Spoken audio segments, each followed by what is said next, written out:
Thank you, Daniel, so much for your involvement with us and for accepting to go forward with our project. We already have done a lot, and we are so proud that you're with us. And when you showed us what you have created, we really understand that not only you were able to understand it, but you were also able to feel what we wanted to transmit. And your commitment to us is very, very serious, and we are very proud to have you with us. Thank you so much. I'm very committed to this project. Thank you. Thank you, Daniel. Thank you.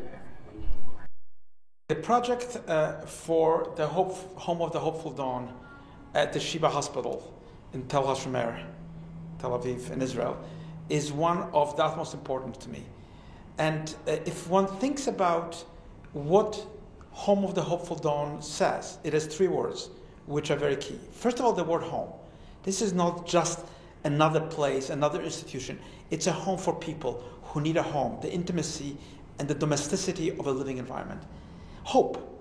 Without hope, you can't do anything. Hope is the key to health, but it's also a spiritual key to survival. And of course, dawn, a dawn of a new era in treating people with post-traumatic stress disorder. So those are the keys to this particular project. And as you can see, Sheba Medical Center is the National Hospital of Israel. It's the foremost institution. It's a city, actually. You can see that it's a complex, very big city. And the issue here is, how do we create the Home of the Hopeful Dawn in this environment to give it that authentic place?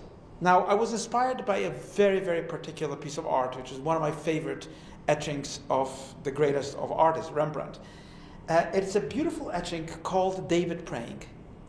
You see the figure of David kneeling into a kind of light and mystery. And what is so interesting, there's a strange object right in front of David. It's the harp. And I realized here that the connection of music and the building, music and architecture, and of course, David, as the heroic figure, both military and a great poet and a musician, that's the connection to create a building that is truly linked to the harp, linked in its geometry. You can see the form of the harp as it ascends into a kind of spiral of positive energy, positive feeling, is what gave rise to this building. So you can see this in this view. Here it is, the image of the building itself. You can see that it's dramatic, but at the same time gentle.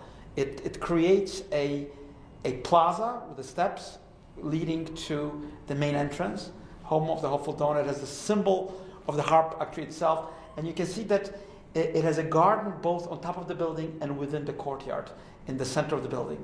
It's a very different building from the institutional notions associated with the hospital, because this is for people who really need a place to live, a place to be, a home.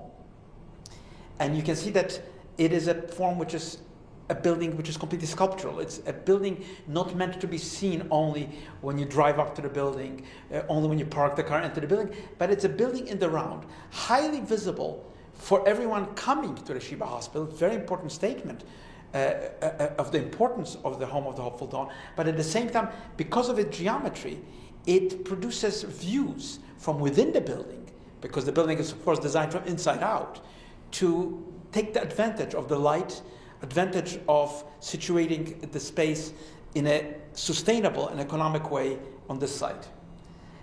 You can see from this aerial view that the building ascends just like the harp, and the center is really the music of light, the green spaces that really create a center.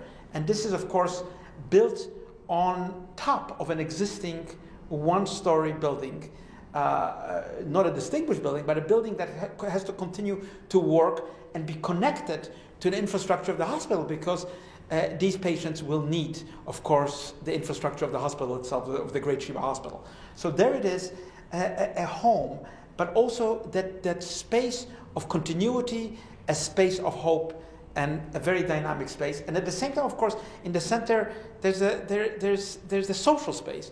And you can see that there are the existing skylights of the building down below, but all through we have organized a space where people can eat, they can have yoga classes, they can meditate, they can take advantage of being above the horizon of the Sheba Hospital itself, and create vistas which frame also very beautiful landscapes around Tel Aviv. So on the ground floor, it's a very simple building.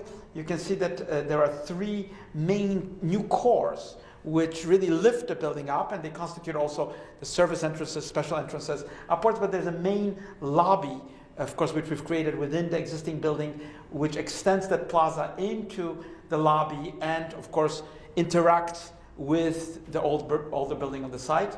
And then, of course, as we go to the second floor, you can see plan on the left and a kind of view on the right, that we have broken down the units of rooms so that they form units together with family rooms in between. And the family rooms have a little kitchen, have a place to sit. So this is not really a hospital anymore. It's a place to be organized in a scale of intimacy and a human scale. And of course, that's the most important, that the building is not based on abstract ideas. It's based on the proportions that link music and architecture. And the proportion is the human being. Human being is at the center of the scheme, and all the proportions that resonate around that central courtyard and open outwards are, of course, based on the individual who will be here in this facility. And as we progress in the third floor, you can see more, again, units grouped, the pink social space, which of course always has the views of the garden, of the center, with views available to everyone on the periphery. And of course, as we reach to the fourth floor, at the very top, you can see medical rooms, you can see rooms for medical doctors and experts. But at the very tip of the building, of course, is the dining area, is a place to be, to visit, social events and so on. So that's a very, very important, really apex of that spiral which develops around the building. And of course, main dining, staff adjacency, and all the functional relationships have been studied very carefully to make this a very efficient, a very compact building that takes advantage of adjacencies, doesn't create just a big plan with wasted space, but a plan that is both economical, practical, and also beautiful for the people who will be using it.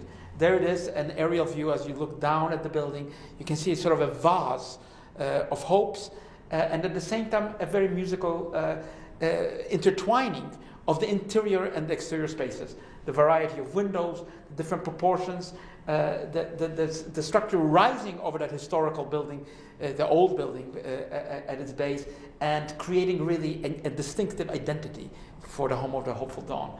And there it is.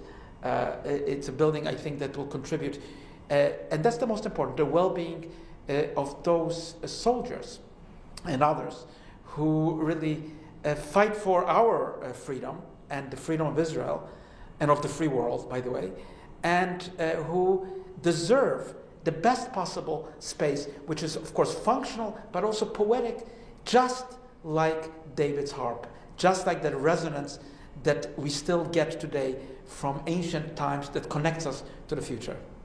Thank you.